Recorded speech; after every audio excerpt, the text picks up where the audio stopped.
Hi everyone. आज के session में हम जैन धर्म के बारे में डिस्कस करेंगे। इसके पहले हमने बौद्ध धर्म के बारे में देखा था एंड इसकी नेक्स्ट वाली क्लास में हम एमसीक्यूज डिस्कस करेंगे जैन धर्म और बौद्ध धर्म दोनों के बारे में। तो स्वागत है आप सभी का हमारे चैनल स्टडी आइकन पे। आज हम बौद्ध धर्म के बाद जैन धर्म के बारे में डिस्कशन करेंगे। अगर आप चैनल पे न्यू है तो इसे लाइक शेयर एंड सब्सक्राइब करिए। तो चलिए स्टार्ट करते हैं जैन धर्म के बारे में। जैसे कि आप जानते हैं सबसे पुराने धर्मों में से एक जैन धर्म भी है। तो ये कहाँ से लिया गया है? ये भारत की श्रमण परंपरा से निकला है। श्रमण परंपरा क्या होती है? जो वन ऑफ द ओल्डेस्ट परंपरा है। श्रमण मतलब क्या होता है? भिक्षु होता है या साधु को बोला जाता है। तो इनके द्वारा जो निकली गई परंपरा है वो श्रमण परंपरा कही जाती है। जैन धर्म में आप देखेंगे कि कितने प्रवर्तक थे, तो 24 तीर्थंकर थे। तीर्थंकर से मीनिंग क्या होता है? संस्थापक कहा जाता है। तीर्थंकर को अपन संस्थापक भी बोल सकते हैं। तो पहले तीर्थंकर कौन थे? ऋषभदेव थे। और आखिरी कौन से थे? 24 नंबर के वो थे महावीर स्वामी। तो इनके बारे में हमें डिटेल में पढ़ना है। इनको वास्तविक संस्थापक माना जाता है, ठीक है। और पहले तीर्थंकर को अपन क्या बोलेंगे? ऋषभदेव बोलेंगे। धार्मिक स्थल को क्या बोलते थे ये लोग? जिनालय बोलते थे या मंदिर बोलते थे। अहिंसा जैन धर्म का मूल सिद्धांत था। मतलब ये लोग हिंसा करने में विश्वास नहीं रखते थे। जैन धर्म में जिन या अरिहंत और सिद्ध को ईश्वर मानते थे। मतलब क्या है कि जिन जो थे उनको ये लोग ईश्वर मानते थे। जिन का मतलब मैं आपको नेक्स्ट स्लाइड में बताऊंगी, आपको डिटेल में इसके बारे में पढ़ाया जाएगा। अब हम महावीर स्वामी जी के बारे में पढ़ेंगे जो जैन धर्म के वास्तविक संस्थापक थे। तो महावीर स्वामी का मूल नाम क्या था? वर्धमान था। जन्म इनका कब हुआ था? 540 बीसी 540 ईस्वी में हुआ था। कहाँ पर? कुंडग्राम वैशाली में। पिता का नाम था सिद्धार्थ, माता का नाम था त्रिशाला, यशोदा थी इनकी पत्नी का नाम। इनकी जो पुत्री थी उनका नाम था अनोजा या प्रियदर्शनी और इनके पति का नाम क्या था? जामली था। मतलब इनके दामाद का नाम क्या हुआ? महावीर जी की जामली था। इनके बड़े भाई का नाम था नंदीवर्धन और इन्हीं की आज्ञा से इन्होंने गृह त्याग किया था। और कौन सी वर्ष की, कितने वर्ष की आयु में? 30 वर्ष की आयु में इन्होंने गृह त्याग करा था। तो आप इसमें ये ध्यान रखेंगे, इनकी माता का नाम त्रिशाला और इनकी पत्नी का नाम यशोदा। आपको यहाँ पे कंफ्यूजन हो सकती है, जैसे कि आपने बौद्ध धर्म में पढ़ा था कि गौतम बुद्ध की माता का नाम क्या था? यशोधरा था। और यहाँ पर क्या है? महावीर स्वामी जी की पत्नी का नाम यशोदा है। तो आप इस चीज़ को ध्यान रखेंगे। अब हम देखते हैं कि जैन धर्म में जिन को ईश्वर माना जाता है तो वो जिन शब्द क्या होता है। तो जो जैन शब्द है वो काय से बना है? जिन शब्द से बना है। जिन शब्द के कारण ही जैन धर्म का नाम जैन धर्म पड़ा। जिन बना है जी से। जी का मतलब क्या होता है? जीतना, मतलब किसी भी चीज़ को विन करना। तो जिसका अर्थ क्या होता है? जीतने वाला। और जिसने स्वयं को जीत लिया है उसे क्या कहते हैं? जितेंद्रिय कहते हैं। तो जैन धर्म में ऐसा माना जाता है जो स्वयं से या इंद्रियों से जीत जाए वो जितेंद्रिय कहा जाता है और उसे ही जिन भी कहते हैं। महावीर स्वामी को कैवल्य की प्राप्ति कहाँ पे हुई थी? जम्भरिका ग्राम में, ऋजुपालिका नदी के तट पर, साल वृक्ष के नीचे। ऐसे ही हमने बौद्ध धर्म में देखा था कि गौतम बुद्ध को कहाँ पे हुई थी? बोध गया में हुई थी। और कौन सी नदी के तट पर? निरंजना नदी के तट पर और पीपल के वृक्ष के नीचे। इनका अन्य नाम क्या थे? महावीर, अरहत, जिन और निग्रंथ। अब आप जानते होंगे कि जिन हम क्यों कहते हैं महावीर जी को, तो इसके बारे में तो आपको आंसर मिल गया होगा। बाकी महावीर, अरहत और निग्रंथ हम नेक्स्ट स्लाइड में देखेंगे। चलिए अब देखते हैं कि वर्धमान को अलग अलग नाम से जाना जाता था, तो उनका नाम अलग अलग क्यों पड़ा। तो पहला नाम है जिन। उनको जिन क्यों कहा जाता था? विजेता के कारण। उन्होंने इंद्रियों को वश में कर लिया था, इसलिए उन्हें जिन कहा जाता था या विजेता। अरहत मतलब होता है योगी। उन्होंने क्या किया था? कैवल्य की प्राप्ति कर ली थी, इसके कारण उनको अरहत कहा जाता था। निर्ग्रंथ इसलिए कहा जाता था क्योंकि वो बंधन रहित थे, किसी भी बंधन में बंधे हुए नहीं थे। महावीर इसलिए कहा जाता था क्योंकि उन्होंने उनका पूरा जीवन साधना के प्रति समर्पण कर दिया था। उन्होंने अनेक कष्ट सहे थे, इसके कारण उनको महावीर कहा जाता था। तो ये चीज़ें एग्जाम में पूछ लेते हैं, तो आप इसको अच्छे से पढ़ के जाइएगा कि जिनका मतलब क्या होता है, अरहत क्यों कहा जाता है, निर्ग्रंथ और महावीर क्यों कहा जाता है। इसके बाद देखते हैं कि ज्ञान प्राप्ति की आयु उनकी कब थी। उन्होंने 12 वर्ष की तपस्या करी थी, तब जाके उनको ज्ञान प्राप्त हुआ। उन्होंने 30 साल की उम्र में अपना गृह त्याग कर दिया था। बौद्ध धर्म में हमने देखा था कि उन्होंने 29 साल की उम्र में किया था, और बौद्ध धर्म में उन्होंने 6 साल की तपस्या के बाद ही उनको ज्ञान की प्राप्ति हो गई थी। लेकिन महावीर स्वामी जी को ज्ञान की प्राप्ति कब हुई थी? 12 साल के बाद, मतलब 30 + 12 उनको 42 साल की उम्र थी जब उन्हें ज्ञान की प्राप्ति हुई। तो ज्ञान की प्राप्ति के बाद हमने देखा था कि उनको कैवल्य कहा गया है। बौद्ध में क्या कहा गया था? बौद्धत्व कहा गया था। तो त्रिशाला कौन थी? उनकी माताजी का नाम था, जो लिच्छवी के राजा चेतक की बहन थी। और जो राजा चेतक थे उनकी पुत्री जो थी, उन्हीं से विवाह हुआ था बिंबिसार का।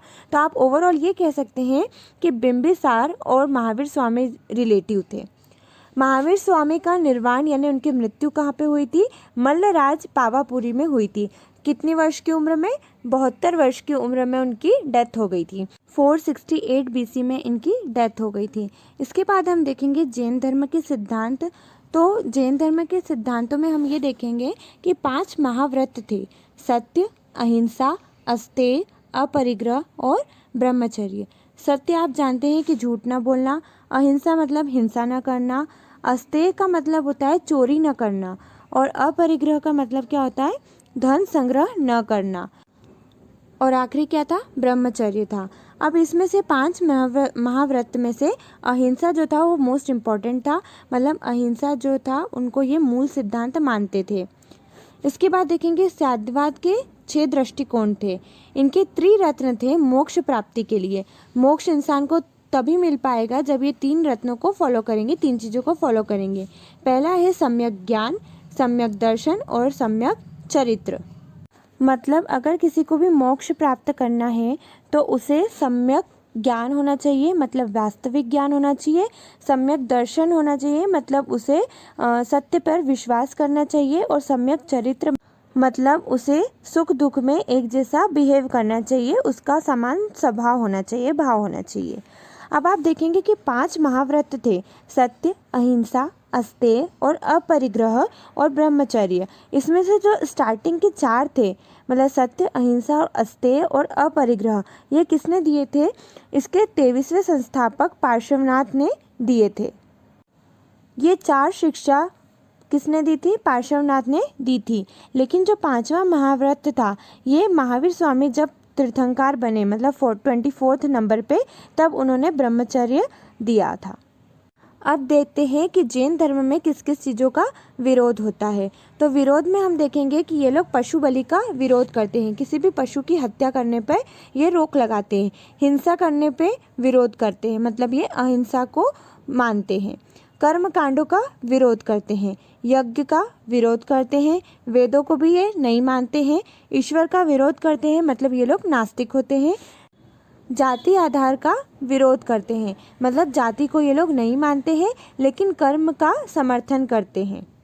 इसके बाद देखेंगे कि महावीर स्वामी ने क्या किया था कि संघ की स्थापना करी थी, मतलब एक यूनियन बनाया था, संघ बनाया था, ताकि उनके धर्म का प्रचार प्रसार हो सके। अब संघ बनाने के बाद इन्होंने गणधरों की नियुक्ति करी थी। गणधरों कौन होते हैं? अनुयायी होते हैं, मतलब फॉलोवर्स होते हैं। तो इन्होंने कितने फॉलोवर्स बनाए थे? 11 गणधरों की नियुक्ति करी थी। मृत्यु के समय एक ही गणधर जीवित था। क्या नाम था उनका? सुधर्मन। तो आप ये इंपॉर्टेंट पॉइंट है, आप इसे ध्यान में रखेंगे कि मृत्यु के समय कौन सा गणधर जीवित था? सुधर्मन था। जैन ग्रंथ में कितने अंग है? 12 अंग है, और अभी वर्तमान में कितने हैं? 11 उपलब्ध है। इसके बाद हम देखेंगे जैन सभाओं के बारे में। तो कितने टोटल जैन सभाएं हुई थी? 2 जैन सभा हुई थी। एक थी प्रथम जैन सभा और एक थी द्वितीय जैन सभा। तो पहली जो थी वो कब हुई थी? 4वीं शताब्दी में हुई थी, मतलब 4th BC में हुई थी। 312 BC में पहली जैन सभा हुई थी। इसके अध्यक्ष कौन थे? स्थूलभद्र थे। स्थूलभद्र कौन थे? श्वेतांबर के संस्थापक। आगे आप देखेंगे कि पहली जैन सभा के बाद ये परिणाम हुआ कि जैन धर्म का विभाजन हो गया था। किस किस में? श्वेतांबर और दिगंबर में। तो जो श्वेतांबर थे, मतलब वो कौन थे? सफ़ेद वस्त्रधारी थे। उनके जो संस्थापक थे कौन थे? स्थूलभद्र थे। और यही स्थूलभद्र ने इसकी अध्यक्षता करी थी। तो पहली जैन सभा के अध्यक्ष कौन थे? स्थूलभद्र थे। शासनकाल मतलब इस टाइम किसका शासन चल रहा था? चंद्रगुप्त मौर्य का। और चंद्रगुप्त मौर्य भी जैन फॉलोवर थे। तो जो पहली जैन सभा थी वो कहाँ पे हुई थी, किस स्थान पे हुई थी? पाटलिपुत्र में हुई थी। तो आप इसमें ध्यान रखेंगे कि अध्यक्षता किसने करी थी? स्थूलभद्र ने करी थी। किसका शासन चल रहा था? चंद्रगुप्त मौर्य का चल रहा था। स्थान कहाँ पर हुई थी? पाटलिपुत्र में थी। और परिणाम क्या हुआ था कि ये जैन धर्म दो पार्ट्स में डिवाइड हो गया था, एक श्वेतांबर और एक दिगंबर। दिगंबर के संस्थापक है भद्रबाहु और श्वेतांबर के हुए स्थूलभद्र। श्वेतांबर मतलब क्या होता है? सफ़ेद कपड़े पहनने वाले। और दिगंबर में क्या रहते हैं कि ये लोग नग्न रहते हैं। तो श्वेतांबर की स्थापना किसने करी थी? संस्थापक कौन थे? स्थूलभद्र थे। और दिगंबर के संस्थापक कौन थे? भद्रबाहु थे। इसके बाद देखेंगे कि श्वेतांबर और दिगंबर में डिफरेंस क्या क्या है। श्वेतांबर है स्थूलभद्र इनके संस्थापक, दिगंबर में भद्रबाहु संस्थापक है। श्वेत वस्त्र पहनते थे और ये लोग नग्न रहते थे। श्वेतांबर में स्त्रियों के लिए मोक्ष संभव था, लेकिन दिगंबर में नग्न रहते थे, इस कारण से स्त्रियों के लिए मोक्ष संभव नहीं था। इसके बाद देखेंगे कि द्वितीय जैन सभा हुई थी तो वो कब और कहाँ हुई थी। तो 6ठी शताब्दी में हुई थी, 512 BC में। कहाँ पे हुई थी? वल्लभी में हुई थी, जो कि गुजरात में है। इसके अध्यक्ष कौन थे? अध्यक्षता किसने करी थी? देवात्री या क्षमा शर्मण ने करी थी। अब देखते हैं कुछ इंपॉर्टेंट फैक्ट्स इसके बारे में, जैन धर्म के बारे में। तो इसका वास्तविक संस्थापक किसे माना जाता है? महावीर स्वामी को माना जाता है। दो चीज़ें होती है, एक नॉर्मल पूछ ले कि संस्थापक कौन है तो उसमें आप लिखेंगे ऋषभदेव, लेकिन अगर वास्तविक संस्थापक पूछा जाए तो उसमें आप आंसर करेंगे महावीर स्वामी को। कितने तीर्थंकर थे? 24 तीर्थंकर थे। जैन धर्म के भगवान या संस्थापक को तीर्थंकर कहते हैं। पहले कौन थे? ऋषभदेव थे। 23वें पार्श्वनाथ थे। 24वें महावीर स्वामी थे। 12 अंग या आगम की रचना हुई थी। उसके बाद देखेंगे 2 महत्वपूर्ण कार्य किए थे पार्श्वनाथ ने, जो 23वें तीर्थंकर थे। उनके जो 2 इम्पॉर्टेंट कार्य है वो आपको ध्यान में रखना है, यहाँ से भी क्वेश्चन बन जाते हैं, तो इसको आप अच्छे से पढ़ेंगे। निग्रंथ समुदाय की स्थापना करी थी। किसने करी थी? पार्श्वनाथ जी ने निग्रंथ समुदाय की स्थापना करी थी। चतुष्टेय का सिद्धांत दिया था। सत्य, अहिंसा, अस्तेय, अपरिग्रह, ये चारों महाव्रत पार्श्वनाथ जी ने दिए थे। तो आप ध्यान में रखेंगे कि निग्रंथ समुदाय, चतुष्टेय का सिद्धांत दिया था, ये 2 चीज़ें दी थी। सत्य, अहिंसा, अस्तेय और अपरिग्रह, ये जो चारों चीज़ें मैंने आपको बताई थी वो 5 महाव्रत के अंदर आती है। तो वो किसने दी थी? पार्श्वनाथ ने दी थी। अब ये चीज़ अलग हो जाती है, पार्श्वनाथ जी के बारे में नहीं है। इनके जो दामाद थे महावीर जी के, उन्होंने ही महावीर के खिलाफ विद्रोह कर दिया था। मतलब कौन थे दामाद? जामली। किसके थे वो पति? प्रियदर्शनी। उनकी बेटी का नाम था प्रियदर्शनी। अनोजा के पति थे जामली। उन्होंने उनके ससुर के खिलाफ क्या कर दिया था? विद्रोह कर दिया था। गृह त्याग करा था जब उन्होंने, तो आप बताएंगे कि गृह त्याग किसके कहने पे किया था, किसकी आज्ञा से किया था? नंदीवर्धन, जो उनके बड़े भाई थे, उनकी आज्ञा से 30 वर्ष की उम्र में गृह त्याग किया था। तो गृह त्याग करने के बाद वो कहाँ गए थे? गौशाल गए थे और वहाँ पर धुनी रमाई थी उन्होंने। महावीर स्यादवाद का सिद्धांत दिया था। महावीर जी ने स्यादवाद का सिद्धांत दिया था। महावीर द्वारा सुधर्मन को जैन धर्म का मुखिया बनाया गया। ये अकेला गणधर था जो आखिरी में मौत के बाद, उनके निर्वाण के बाद जीवित थे। तो सुधर्मन को जैन धर्म का मुखिया बनाया गया था। श्वेतांबर जो थे और दिगंबर थे, श्वेत कपड़े पहनने वाले और नग्न रहने वाले। तो श्वेतांबर कहाँ कहाँ थे? गुजरात और उत्तर भारत में फैले हुए थे। और दिगंबर कहाँ थे? कर्नाटक और दक्षिण भारत में फैले हुए थे। जैव कल्प सूत्र किसने दिया था? भद्रबाहु ने दिया था। ये जब हमारा वीडियो का एंडिंग रहेगा उसमें मैंने इसके बारे में भी डिस्क्राइब किया है, आप वहाँ से देखेंगे। परिशिष्ट पर्व के रचयिता कौन है? हेमचंद्र सूरी है। आप देख सकते हैं ये परिशिष्ट पर्व बुक है और इसके जो रचयिता हैं हेमचंद्र जी हैं। और भद्रबाहु चरित्र के कौन है? रत्नाकर नंदी। इनके जो उपदेश थे वो कौन सी भाषा में दिए गए थे? प्राकृत भाषा में दिए गए थे। वहीं इसके अलावा बुद्ध जी के उपदेश काय में दिए गए थे? पाली भाषा में दिए गए थे। अगला देखते हैं हम कि 24 तीर्थंकर थे, उसमें जो ऋषभदेव थे जिन्हें हम जैन धर्म का संस्थापक कहते हैं। उनके जो पुत्र थे, 2 पुत्र थे, भरत, गोमतेश्वर। तो भरत थे, उन्हीं के नाम से भारतवर्ष नाम पड़ा था। उसके बाद गौतमेश्वर जो थे, उनके हाथों में ऐसा कहा जाता है कि 200 हाथियों का बल था। आजीवक संप्रदाय के संस्थापक कौन थे? मक्खली गोशाल थे। अब देखेंगे कि महावीर स्वामी जी के प्रथम शिष्य कौन थे? तो उनके दामाद जामली थे। महिला शिष्य कौन थी? चंदना थी। प्रमुख केंद्र कहाँ था पूरे जैन धर्म का? मथुरा था। मगध में जैन धर्म के प्रचार के लिए 11 शिष्य यानी गणधार थे। महावीर की मृत्यु के बाद जीवित रहने वाले इकलौते गणधार कौन थे? आर्य सुधर्मन थे, जिन्हें इन्होंने मुखिया बना दिया था जैन धर्म का। तीर्थंकर क्या कहलाते हैं? संस्थापक गुरु कहलाते हैं। प्रथम संस्थापक कौन थे? ऋषभदेव थे, आप जानते हैं। इन्हीं को आदिनाथ भी कहा जाता है या वृषभनाथ भी कहा जाता है। वास्तविक संस्थापक किसे माना जाता है? महावीर स्वामी का। ये मैंने 2-3 बार बता दिया, आप इसको अच्छे से ध्यान में रखेंगे। 22वां जो था वो कौन था? अरिष्टनेमी था। ऋग्वेद में इनके संबंध में जानकारी मिलती है। किसके बारे में मिलती है? अरिष्टनेमी के बारे में मिलती है। 23वें कौन थे? पार्श्वनाथ थे, ये भी बता चुके हैं। 23वें जो पार्श्वनाथ थे उनका जन्म कहाँ पे हुआ था? काशी वाराणसी में हुआ था। पिताश्री का नाम क्या था? अश्वसेन था, जो काशी के राजा थे। इनको पॉइंट्स को भी आप अच्छे से ध्यान में रखेंगे, इनमें से भी क्वेश्चन पूछा जाता है। पार्श्वनाथ जी ने 30 वर्ष की आयु में ज्ञान की प्राप्ति करी थी। कहाँ पे करी थी? सम्मेद पर्वत पे करी थी। इनके द्वारा दी गई 4 शिक्षाएं थी: सत्य, अहिंसा, अस्तेय और अपरिग्रह। आप देख सकते हैं इस पिक्चर में जैन धर्म के प्रतीक चिन्ह और 5 महाव्रत के बारे में दिखाया गया है: सत्य, अहिंसा, अस्तेय, अपरिग्रह और ब्रह्मचर्य। जिसमें से 4 किसने दिए थे? पार्श्वनाथ जी ने दिए थे। और ब्रह्मचर्य किसने दिया था? महावीर स्वामी जी ने दिया था। और इन 5 महाव्रत के बाद किसको सबसे ज़्यादा महत्व दिया गया था? अहिंसा को सबसे ज़्यादा महत्व दिया गया था। प्रथम उपदेश कहाँ पर दिया गया था? राजगृह में दिया गया था। स्यादवाद और अनेकांतवाद का संबंध जैन धर्म से था। स्यादवाद और अनेकांतवाद का संबंध कहाँ से था? जैन धर्म से था। मतलब स्यादवाद और एकांतवाद जो था वो आत्मवादियों एवं नास्तिकों के बीच का मार्ग था।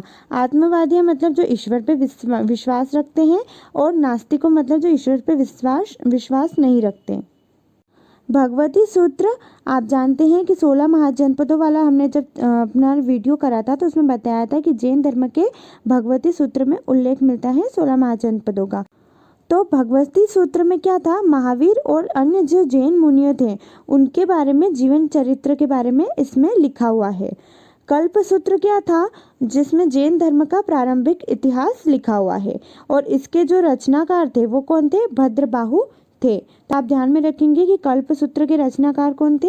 भद्रबाहु थे, जिसमें जैन धर्म का प्रारंभिक इतिहास लिखा हुआ है। और भगवती सूत्र में क्या लिखा है? महावीर जी और अन्य जैन मुनियों थे उनके जीवन चरित्र के बारे में लिखा हुआ है। इनके प्रतीक चिन्ह के बारे में बात करते हैं तो इनका प्रतीक चिन्ह क्या था?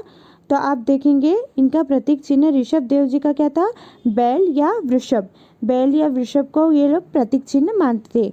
अजितनाथ का था हाथी, पार्श्वनाथ का था सांप और महावीर स्वामी जी का था सिंह। तो आप इसको भी ध्यान में रखेंगे कि इनके प्रतीक चिन्ह कौन से थे, ये भी पूछा जाता है।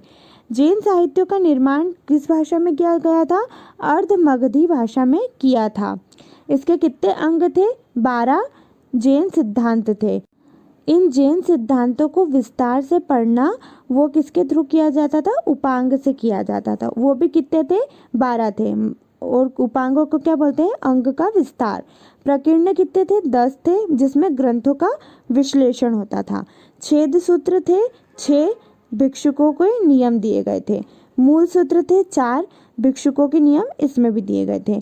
जैन साहित्य को आगम भी कहा जाता था। इसको आप ध्यान में रखेंगे कि जैन साहित्य को क्या कहा जाता था? आगम कहा जाता था।